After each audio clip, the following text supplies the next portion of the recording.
పువ్వులు తెస్తాడు పెట్టుకునేందుకు. ఏ పిల్ల జడేసుకుంటుందో చెప్పండి? ఒకటి ఆ జడేసుకోదు, ఉద్యోగం చేస్తుంది. ఒకటి గుడికి గుడిలోకి వెళ్దాము అనగానే వాడి పిచ్చివాడిలా తోస్తాడు అమ్మాయికి. మీరేం అనుకోకండి, ఇలా ఇప్పుడు జరిగే సంగతి అదే. గుడికి గోపురానికి ఉండదు, వీళ్ళు మాల్స్కి వెళ్తారు, సినిమాలకు వెళ్తారు, కలిసి సినిమాలకు వెళ్ళే పిల్లలు జంటలు, ఇద్దరు కలిసి ఒకటే సినిమా ఏదో ఫేవరెట్ సినిమా పెట్టుకుని చూసే జంటలు కోకొల్లలుగా కనపడుతున్నారు. వాళ్ళ ఒకళ్ళు క్యాబ్ బుక్ చేస్తారు, ఇంకొకళ్ళు సినిమా టికెట్లు బుక్ చేస్తారు.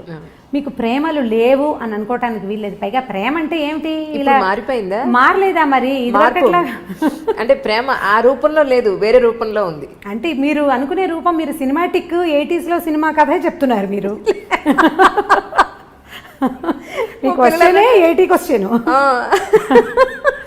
ఎవరు చేస్తున్నారు? సరే, ఇప్పుడు ప్రేమలు ఎలా ఉన్నాయి? ఇప్పుడు ప్రేమలు అంటే, ఇప్పుడు మీరు ఒక కుర్రాడు అర్లీగా ఇంటికి రావటం అనేది ఈ రోజుల్లో సాధ్యపడే సంగతి కాదు. వాడి గవర్నమెంట్ జాబ్ ఉండి, గవర్నమెంట్ ఉద్యోగము, పబ్లిక్ సెక్టర్ అంటే ఇప్పుడు అక్కడి నుంచి రావాలి కదా. ఇప్పుడు రకరకాల సాఫ్ట్వేర్ ఉద్యోగాలు, రకరకాల హోటల్స్లోవి, లేకపోతే హోటల్ మేనేజ్మెంట్వి, ఈ ఉద్యోగాలు వాళ్ళందరి టైమింగ్స్ రాత్రి 9 తర్వాతే కదా. సాయంకాలం 5:30, 6 గంటలకి ఇంటికి వస్తాడు అనుకుందాం ఒక అబ్బాయి. అమ్మాయి ఏం పని పాట చేయదు, ఇంట్లో కూర్చున్న అమ్మాయిలు ఉన్నారా ఇప్పుడు?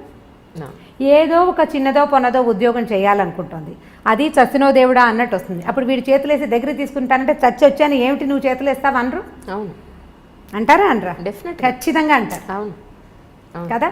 ఇప్పుడు ఈ 80 ప్రేమ కహాని ఇప్పుడైతే నడవదు. ఇప్పుడు మనకు నడిచేది ఏమిటంటే వీళ్ళిద్దరూ కొట్టుకు చావకుండా ఉండటమే ప్రేమ, అంతే. ఈ కొట్టుకు చావకుండా ఉండాలంటే నీ ఉద్యోగం టైమింగ్స్ వేరు, నా ఉద్యోగం టైమింగ్స్ వేరు. మీ ఆఫీస్లో హాయిగా ఉంటుంది, మా ఆఫీస్లో కాల్చుకు తింటున్నారు, ఇలాంటి పాయింట్లు. లేదా నీకు ఉద్యోగం, నీకు ఒక 15,000 జీతం పెరిగింది, నాకు 10,000 పెరిగింది, అలాంటి విషయాల మీద పోట్లాడుకోకుండా ఉండి వీళ్ళు పేరెంట్స్ని ఎంతసేపు మధ్యలోకి తీసుకొచ్చి మీరు పెళ్లి చేశారు. ఇది ఇప్పుడు లవ్ మ్యారేజ్ అయితే వేరే కదా అనుకోండి. ఇప్పుడు అరేంజ్డ్ మ్యారేజ్ అయితే అమ్మ నాన్న చేరుతుంటారు కదా మధ్యలో, వాళ్ళని ఎంతసేపు ఏమంటారు పంచాయతీలకు పిలవకుండా ఉంటే దాన్నే ప్రేమ అనుకోవాలి ప్రస్తుతం. ఏ పంచాయతీ లేదంటే వాళ్ళు ప్రేమగా ఉన్నట్టు. మీకు ప్రేమ అంటే ఇబ్బంది పెట్టకుండా ఉండటము ప్రేమ, అంతేగాని సినిమా చూపించటమో, బయటికి తీసుకెళ్ళటమో, ఏదైనా తినిపించటమో దాన్ని పూర్తి స్థాయి ప్రేమగా అనుకోవడం మనకి వీల్లేదు. ఇప్పుడు ఇబ్బంది పెట్టకూడదు, సతాయించకూడదు, ఎంతో కొంత హెల్ప్ఫుల్గా ఉండటం, దాన్నే ఈ రోజుల నాటికి ప్రేమని అనుకోవాలనిపిస్తుంది నాకు.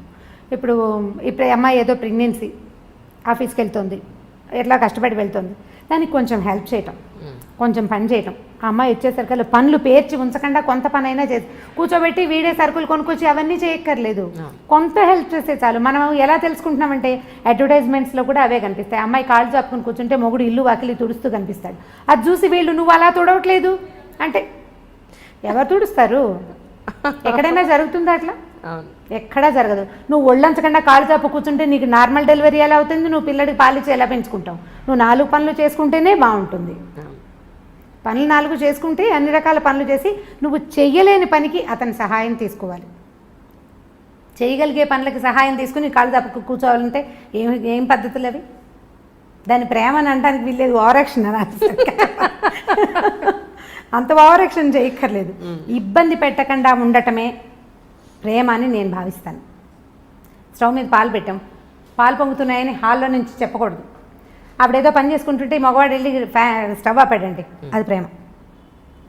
లైట్ ఫ్యాన్ వదిలేసావు అని అనకుండా వీళ్ళు అటు నుంచి వస్తూ లైట్ ఫ్యాన్ వదిలేసి చాలామంది ఏం చేస్తారంటే అక్కడ చూసి వచ్చి హాల్లోకి వచ్చేసి ఆ గదిలో లైట్ ఫ్యాన్ ఎవరి కోసం తిరుగుతున్నాయి అని అడుగుతారు.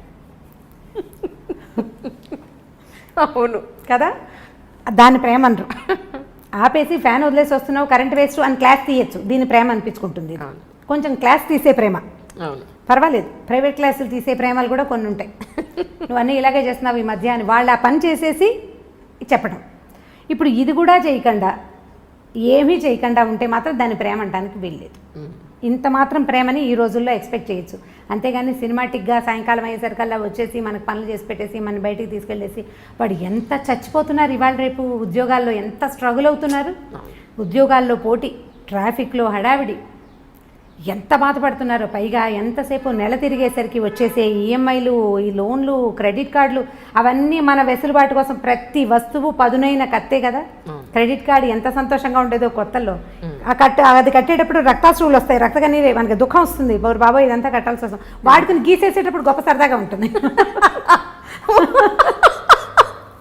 మా వాళ్ళు ఎత్తుపట్టు ఏమంటే ఆల్రెడీ మీకు అనుభవం ఉన్నట్టుంది అదిగో కదా. ఇవన్నీ పదునైన కత్తులు ప్రతిదీను. ఈ కత్తుల్ని హ్యాండిల్ చేయటమే కష్టం. ఇప్పుడు మగవాడు ఒకడు ఉద్యోగం చేసి ఆడవాళ్ళు ఇంట్లో కూర్చుంటుంటే వీళ్ళకి ఏమనిపిస్తుంది, శని ఆదివారాలు సెలవులు రాగానే వీడు మనని బాగా తిప్పేయాలి, అక్కడికి తీసుకెళ్ళాలి, ఇక్కడికి తీసుకెళ్ళాలంటే ఈ 5 రోజులు చచ్చి ఉండి పైగా ఈ వర్క్ అంతా శనివారం రాత్రి లోపల సోమవారం పొద్దుటికొద్ది రిపోర్ట్ అందించేసేయాల్సిన ఉద్యోగాలు ఉంటాయి. వాడు ఏం సరదా పడతాడు పాపం? వాళ్ళు ఎలా సరదా పడగలుగుతారు? ఫ్రీగా ఉండటానికి వాళ్ళకి పెద్దగా అవకాశం లేదు. అసలు మన ఉద్యోగ వ్యవస్థే పరమ దౌర్భాగ్యంగా ఉంది. ఇప్పుడు వర్కింగ్ అవర్స్ బాగుండట్లేదు కదా, వర్క్ కల్చర్లు బాగుండట్లా, వాడు స్ట్రెస్ ఫీల్ అవుతుంటాడు. వాళ్ళు ఏమనుకుంటారు, మగవాళ్ళు ఏమనుకుంటారు, వీళ్ళు మనని రిలాక్స్ చేయాలి, ఆడవాళ్ళ వల్ల రిలాక్సేషన్ రావాలంటే. ఇప్పుడు నేను సినిమాటిక్ మంత్రదండం, ఇది కూడా 80s 70sలో హీరోయిన్లు ఎన్ని కష్టాలైన పడి ఇంటికి వచ్చేసరికల్లా చక్కగా శుభ్రమైన ఇల్లు, తెల్లటి పక్కలు, మల్లె పువ్వులు లాంటి మంచాలు, ఇలాంటివి చాలా చదివేవాళ్ళం చిన్నప్పుడు. అలా మంత్రదండం లాగా చేయటము ఆడవాళ్ళ వల్ల కాదు. సో 70s 80s ప్రేమ కథలు, అప్పట్లో ఉండే ప్రేమలు మనం తెలుసుకున్నవి. మన ఇళ్లలో మనం చూసే మా అంజలి, మీరు ఆలోచించి చూడండి. 80sలో మన అమ్మ నాన్న, 80sలో మనం చిన్నపిల్లలం కదా, మన అమ్మ నాన్న, మన అక్క బావ, మన మామయ్య, మన అత్తయ్య, పోనీ బాబాయ్ పిన్ని, ఇలా సినిమాటిక్గా ఉన్నారా? ఆలోచించి చూడండి. లేరు. అప్పుడు బాధ్యతలు, పనులు విపరీతంగా, పనే పాట. ఇప్పుడు మనకి ఏమీ లేవు పనులు. మగవాళ్ళకి పనులు తక్కువే, ఆడవాళ్ళకి పనులు తక్కువే. మనకి విపరీతంగా ఉన్నది డ్రైవింగ్, పొల్యూషన్, స్ట్రెస్, ప్రతిదానికి అవే హెచ్చుగా ఉన్నాయి. మరి ఇప్పుడు అప్పట్లో బాధ్యతల వల్ల ప్రేమలు తక్కువగా ఉండేవి, సినిమాటిక్ ప్రేమలు లేవు. ఇప్పుడు స్ట్రెస్ వల్ల సినిమాటిక్ ప్రేమలు తక్కువగా ఉంటున్నాయి. మనం స్ట్రెస్సే ఎక్కువ తీసుకుంటున్నాం.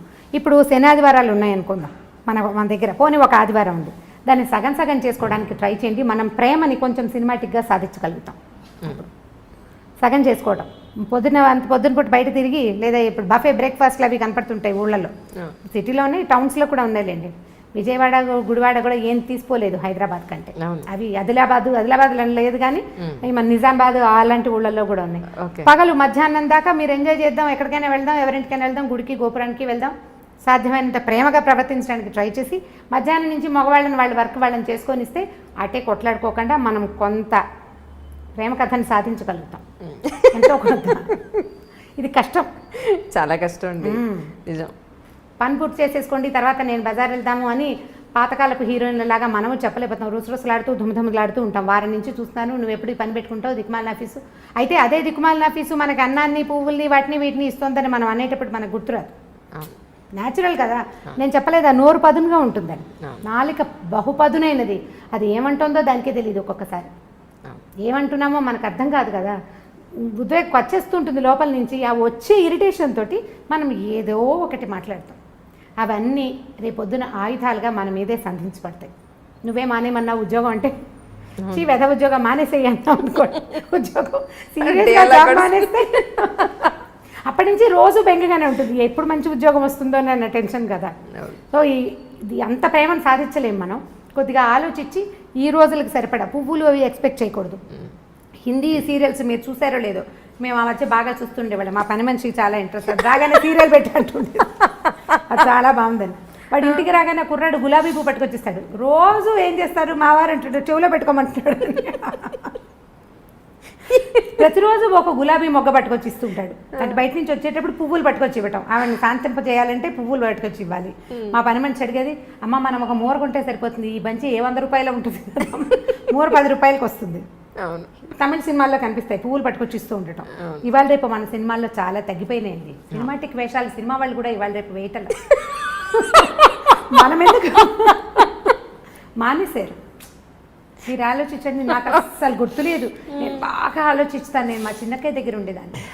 మా బావ ఎప్పుడైనా పువ్వులు తెచ్చిచ్చిన సంఘటనే నాకు జ్ఞాపకం రాదు. బాగా ఎంత ఆలోచించిన అవి చూసినప్పుడల్లా అనుకుంటాం, మా అక్కయ్యలు వాళ్ళు ఏమిటి ఇలా ఎప్పుడు చేయలేదు, ఇప్పుడు ఎలా చేస్తారు, ఇప్పుడు కూడా చేయరు కదా, అది చేయలేం. ఓకే, అవి కేవలం సినిమాటిక్ థింగ్సే. అప్పుడప్పుడు ఒక్కొక్కసారి జరుగుతాయి జీవితంలో. బట్ ఇప్పుడు మన దగ్గర అయితే క్యాండిల్ లైట్ డిన్నర్కి తీసుకెళ్తాము, డిన్నర్లకు తీసుకెళ్ళి ఇంకెక్కడికో తీసుకెళ్తాము, ఇంకేదో చేయటం. ఆల్ సినిమాటిక్ యూనో, అంతే. నిజంగా అవి ఒకవేళ అవి చేసినా కూడా ఏమిటో విచిత్రంగా విడ్డూరంగా జరగకూడని సంఘటన ఏదో జరుగుతున్నట్టు అలా అనిపిస్తుంది. నిజంగా రాము గారు, చాలా సంతోషంగా ఉంది. ఏంటంటే ప్రతి మనిషి జీవితంలో వచ్చి వెళ్ళే ప్రతి సంఘటన మనం ఆల్మోస్ట్ పుట్టినప్పటి నుంచి పెళ్ళై వృద్ధాప్యం వరకు అన్నీ మాట్లాడుకున్నాం. ఎన్నో తెలియని విషయాలు. మీరు వృద్ధాప్యం విషయాలు మాట్లాడలేదు. ఇప్పుడు ఉంది, అదొక్కటే పెండింగ్ ఉంది. వృద్ధాప్య విషయంలో మాట్లాడాలి. యాక్చువల్లీ పిల్లలు పెద్ద అయిపోయి ఒక కపుల్కి పెళ్ళైన తర్వాత పిల్లలు, వాళ్ళ చదువులు, వాళ్ళ ఉద్యోగాలు, పెళ్ళిళ్ళు అయిపోయి వాళ్ళు వెళ్ళిపోయాక మళ్ళీ అల్టిమేట్గా మిగిలేది ఈ పేరెంట్స్ ఇద్దరే, వైఫ్ అండ్ హస్బెండ్స్ ఇద్దరే. వృద్ధాప్యంలోకి వచ్చేసి ఒక 60-70 ఏళ్ళలోకి ఎంటర్ అయిపోయిన తర్వాత వీళ్ళు ఎక్కడో ఉద్యోగాల నుండి పొరపాటున వీళ్ళ ప్రాణం పుట్టుకుమంటే వాళ్ళు వచ్చేంత వరకు ఉండే ఈ వెయిటింగ్ చాలా బాధగా ఉంది రమ్మగారు. చాలా చాలా అసలు తలుచుకుంటే భయం ఇస్తుంది నిజంగా. రాళ్ళపల్లి గారు ఇష్యూలో ఆయన నాకు ఇంటర్వ్యూ ఇస్తాను ఒక 10 రోజుల క్రితమే మాట్లాడాను ఆయనతోటి. ఇంకా చాలా నీరసంగా ఉంది అంజలి, ఇంకొక 10 రోజుల్లో చేద్దాం అన్నారు ఇంటర్వ్యూ. తనికెళ్ళ భరణి గారు అదే అన్నారు, ఆయన చనిపోయారమ్మా, ఇంటర్వ్యూ అవ్వలేదు కదా, చేస్తుంటే మాత్రం నీదే ఆఖరి ఇంటర్వ్యూ అయి ఉండేది. ఇప్పుడు వాళ్ళ అమ్మాయి కోసం ఎదురు చూపులు, ఆయన బాడీని మార్చరీలో పెట్టాం, ఆ అమ్మాయి రావాలి, ఈయన అంత్యక్రియలు జరగాలి అని. ఎన్ని రోజులు వెయిట్ చేస్తారో ఏమో మరి నాకు తెలియదు, కానీ 2 లేదా 3 రోజులు. చాలా బాధగా ఉంది. ఈ అమెరికాలో, ఫారిన్ కంట్రీస్లో సెటిల్ అయ్యే పిల్లల పేరెంట్స్ అందరి దుస్థితి అదే. ఇప్పుడు ఇదివరకు అనేవాళ్ళు ఎలా బతికేమనేది కాదు, ఎలా పోయామనేది ఇంపార్టెంట్. బతకటం ఒక రకమైన బతుకు అనుకోండి, ఎట్లా కొట్లా. ఈ చనిపోయిన తర్వాత అసలు ఇలాంటి మాటలు మాట్లాడడానికి కూడా కష్టంగానే ఉంటుంది. వాళ్ళ పిల్లలు రాలేదు అంటే ఆ బాడీని ఇంట్లో పెట్టుకునేందుకు, వాళ్ళు చివరి క్షణం దాకా జీవించిన ఇంటికి ఇక దాన్ని ఉంచకూడదు. ఇలాంటి దుస్థితి ఎవరికి రాకూడదు అనిపిస్తుంది. మా కజిన్స్లో, చుట్టాల్లో, చుట్టుపక్కల ఎదురుకుండా ఇళ్లలో అసలు మేము ఉన్న లైన్కి, రాళ్లపల్లి గారి ఇంటి పక్కనే బిల్డింగ్లోనే ఉండేది. ఈ ఎదురుకుండా లైన్ అసలు వృద్ధాశ్రమాలు అంజలి అవి. అందరి ఇళ్లలోనూ ఓన్లీ పెద్దవాళ్లే ఉన్నారు. పిల్లలందరూ ఫారిన్లో సెటిల్ అయ్యారు. ఈ పెద్దవాళ్ళు ఓపికగా ఉన్ననాళ్ళు సంవత్సరం వెళ్ళొస్తూనే ఉంటారు. 6 నెలలు ఉండొస్తారు, 6 నెలలు ఇంటికి వచ్చి ఇక్కడ ఉంటుంటారు.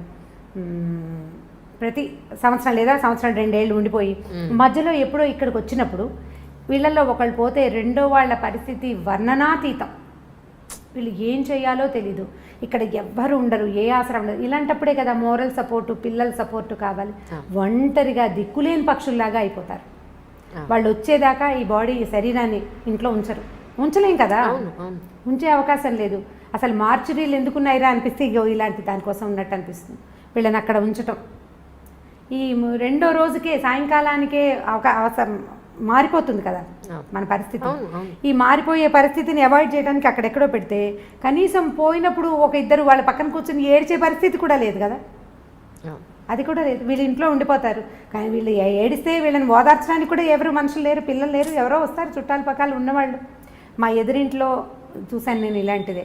రాళ్ళపల్లి గారు పాపం ఆయన అక్కడ దిగి కారెక్కి వెళ్తుండేవారు ఎక్కడికైనా. నాకేం ప్రత్యక్షంగా వారితో పరిచయం లేదు, కానీ పక్కనే కదా బిల్డింగ్, దిగి వస్తుంటే చూస్తుండేవాళ్ళు. ఇప్పుడు వాళ్ళ అమ్మాయి వచ్చేదాకా ఆగాల్సిందే. ఎవరైనా ఇదే పరిస్థితి. ఈ అమ్మ నాన్నలు పెద్దవాళ్ళు అయ్యాక ఫారిన్లో సెటిల్ అయ్యే పిల్లలు ఆలోచించాలి దీని గురించి అనిపిస్తుంది నిజంగా. ఇప్పుడు వాళ్ళు పిల్లలు ఒక చోట ఉంటారు, వాళ్ళ పిల్లలు కూడా రేపు ఒక చోట. అంటే దీనికి పెద్ద ఇంపార్టెన్స్ ఇవ్వని మనస్తత్వాలు ఉన్నాయి అనుకోండి, అదేం పెద్ద ఇదేం కాదు. కానీ మనము ఆ స్థితిలోకి వచ్చాక కానీ కొన్ని విషయాలు మనకు అర్థం కాదు. మనం ఆ పరిస్థితిలోకి వెళ్తే కానీ అర్థం కాదు మనకి. ఇప్పుడు అర్థమయ్యాక మనం చేతులు కాలేక ఆకులు పట్టుకున్నట్టుగా అప్పుడు ఇంకా చేయగలిగేది ఏమీ లేదు కదా. కొంచెం ఆ పేరెంట్స్ పెద్దవాళ్ళు అయితే పిల్లలు ఇండియాలో ఉండి అని, లేదా వాళ్ళు ఎక్కడుంటారు అక్కడే ఉండటం, లేదా వీళ్ళని తమ దగ్గరే ఉంచుకోవటం లాంటిది ఏదైనా చేస్తే బాగుంటుందేమో అనిపిస్తుంది. వీళ్ళు అక్కడ ఇమ్మడలేకపోతారు పాపం, వీళ్ళు అక్కడ ఉండలేకపోతారు. వీళ్ళ ఎన్వైర్న్మెంట్కి ఒక అలవాటు పడి ఉంటాం కదా ఇది. అందుకని వీళ్ళు ఇక్కడ ఉండటం, వాళ్ళు బయట ఎక్కడో ఉండటం. ఈ బయట కంట్రీస్లో సెటిల్ అవ్వటం పిల్లలంటే ముందంతా భలే సరదాగా ఉంటుంది. అంటే వీళ్ళు నడి వయసులో ఉండగానే పిల్లలు బయటకు వెళ్ళిపోతారు, రకరకాల వస్తువులు పంపిస్తారు, బోల్డ్ డబ్బు వస్తుంది. అంతకుముందు చిన్న డబల్ బెడ్రూమ్ ఇళ్లలో ఉండేవాళ్ళు పెద్దగా లావిష్గా పెద్ద ఇళ్ళు కొనుక్కుంటారు, ఓ వంట మనిషిని పెట్టుకుంటారు. చాలా ఇళ్లలో కనపడుతుంది సహాయానికి. అక్కడి నుంచి ఓ పని మనిషిని ఎవరినో పెడతారు, అక్కడికి ఇక్కడికి ట్రిప్పులు వెళ్ళొస్తారు, పిల్లలు ఫ్లైట్లు బుక్ చేసేస్తారు, వెళ్తూ ఉంటారు. ఓపిక సడలని అంతకాలము బాగుంటుంది, చాలా ఎంజాయ్ చేస్తారు జీవితాన్ని. పిల్లలు బయట అందరూ కాదు, 80% ఇళ్లలో జరుగుతుంది ఇట్లా. కొన్ని ఎక్సెంట్రీస్ ఏవో చిత్రమైన కేసులు జరుగుతాయి, అసలు పట్టించుకొని కొడుకులు ఉన్న వాళ్ళు కూడా కనిపిస్తుంటారు, కానీ లోక సహజంగా జరిగేది. వీళ్ళ ఓపిక తగ్గి ఈ ఇద్దరిలో ఒకళ్ళు దాటిపోయే స్థితి వచ్చినప్పుడు అప్పుడు వస్తుంది సమస్య. కరెక్ట్. ఇప్పుడు ఇంతకాలం ఎంజాయ్ చేసి పిల్లల్ని ఏమంటారు, అవును. మీరు మమ్మల్ని వదిలిపెట్టి వెళ్ళిపోయారు, దూరాన్ని ఉన్నారు అని అనలేకపోతారు. వాళ్ళ కోసం వీళ్ళు వెయిట్ చేయాల్సే వస్తుంది. ఇప్పుడు ఒక మంచి ఒక చెడు అవునండి. పక్కపక్కనే ఉంటాయి కదా. ఈ పక్కపక్కనే ఉండటంలో ఈ పిల్లలు ఫారిన్ కంట్రీస్లో ఉండటం, భార్యాభర్త ఇక్కడ మిగిలిపోవటం ఒక లైన్గా జరిగిపోతూనే కనపడుతుంది. అసలు ఇదివరకు ఎక్కడో అక్కడక్కడ కనపడేది, ఇప్పుడు ప్రతి ఆల్టర్నేట్ ఇంట్లోనూ ఒక ఒక సమూహంలో సగానికి పైగా ఇలాంటివే ఉన్నాయి. మా అక్కయ్యల పిల్లలు కూడా మగ పిల్లలు ఫారిన్లో ఉన్నారు. మా పరిస్థితులు కూడా అదే. కొన్నాళ్ళు పోయాక మేము కూడా అదే లైన్లోకి వెళ్తామని అనిపిస్తుంటుంది. మా అక్కయ్యలు పెద్దవాళ్ళు కొంచెం చాదస్తంగా కాస్త ధోరణిగా బిహేవ్ చేస్తే ఓ 10 ఏళ్ళు పోయాక నేను కూడా ఇంతేనేమో అనిపిస్తుంది.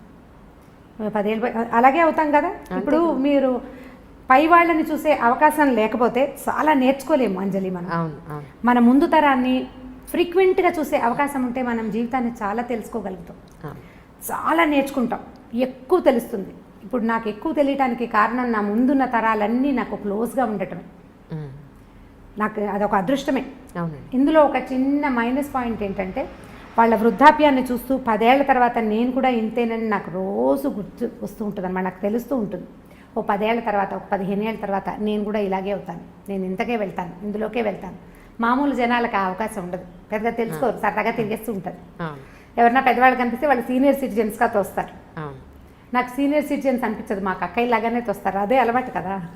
వీళ్ళని చూసి చూసి వచ్చింది 10 ఏళ్ళు పోయాక. ఇప్పుడు మా అబ్బాయిలే నాకు చెప్తారమ్మా 10 ఏళ్ళు పోయాక నువ్వు విజయపెద్దం లాగా అయిపోతావు, ఇప్పుడే చంపేస్తున్నావు నువ్వు. ఇలా అవుతూ మన జీవితాలు కూడా ఇందులోకి వెళ్ళవలసిందే. మనం తెలుసుకోవాల్సింది ఏంటంటే ఇవాళ యంగ్, ఎనర్జెటిక్గా, శుభ్రంగా, బ్రహ్మాండంగా, చాలా దృఢంతో ఉన్న మనము రేపొద్దున వెళ్ళే దారి మన ముందున్న దారే కానీ కొత్త దారి ఏది కాదు. అసలు సృష్టిలో కొత్తది లేదు, ఏది లేదు. ఇప్పుడు మనం ఒక విశృంఖలమైన ప్రపంచాన్ని చూస్తున్నాం. మనని చూసినప్పుడు మన పేరెంట్స్ కూడా ఇలాగే అనుకున్నారు, ఏమిటో మారిపోతున్నారు పిల్లలను. మన అమ్మా నాన్నలు అంటే ఇప్పుడు మా అమ్మా నాన్నలు చేయలేదు కానీ సాధారణంగా మన ముందు తరంలో ఉన్న అమ్మా నాన్నలు పల్లెటూళ్ళు వదిలిపెట్టేసి టౌన్లకి వాటికి గవర్నమెంట్ ఉద్యోగాలకి వస్తున్నప్పుడు వాళ్ళ ముందు తరం కూడా అలాగే అనుకుంది. రోజులు మారాయి అన్నమాట ప్రతిసారి ప్రతి తరం తర్వాత పునరావృతం అవుతూనే ఉంటుంది, తిరుగుతూనే ఉంటుంది ఆ మాట. దాని నుంచి మనం తప్పించుకోలేకపోతాం. ఇప్పుడు మరీ పెరిగింది, రేపొద్దున ఇంకా పెరుగుతుంది. పాతదారిని పట్టడం మన వల్ల అవ్వదు, పాతదారిని వదలలేకపోవటం మాత్రం మన వల్ల అవుతుంది. మనం ఏం చేస్తామంటే మనకి బాగా నచ్చిన విషయాలు కొత్తవి తీసేసుకుని మనకు నచ్చనివి పాత రోజులు బాగున్నాయి అని చెప్తూ ఉంటాం. మనకి ఏది ఇష్టం లేదో ఇదివరకు మేము అలా చేసేవాళ్ళం కాదంటాం, కానీ మనం ఇదివరకు చేయనివి చాలా చాలా చాలా చాలా చాలా చాలా మన జీవితంలో తుడిచేసుకున్న లోపలికి వచ్చేసినాయి అంతే. తలంటి పోసుకోవటం దగ్గర నుంచి ఎక్కడున్నాయి అసలు కుంకుడుకాయలు ఎక్కడున్నాయి చెప్పండి. ప్రతిదీ మన తిండి, మన బట్టలు, మన అలవాట్లు, మన విధానాలు, మన ఇళ్ళు, మన వాకిళ్ళు, ప్రతి విషయం పండగ వచ్చినప్పుడు మనకి సీరియస్గా గుర్తొస్తుంది, ఈ పండగ నాడు మా ఇదేదో చెయ్యాలి అని. ఆ ఒకరోజు తర్వాత మర్చిపోతాం. కొంతమందికి పండగలు కూడా గుర్తురావు. పండగ ఇప్పుడు బాగా గుర్తు ఎలా వస్తుంటే టీవీలలో హోరెత్తిపోతూ ఉంటాయి కాబట్టి పండగలు గుర్తొస్తాయి. అవి బాగా ఉపయోగపడుతున్నాయి, ఆ విషయంలో మాత్రం బాగా ఉపయోగిస్తున్నాయి. ఇది మంచిగా చెడు అంటే మంచి చెడు కూడా అన్ని పదునైన కత్తులే కదా. ప్రతిదీ పదునైన కత్తే, ప్రతి దాన్ని మనం జాగ్రత్తగా వాడుకోవాల్సిందే అంతే.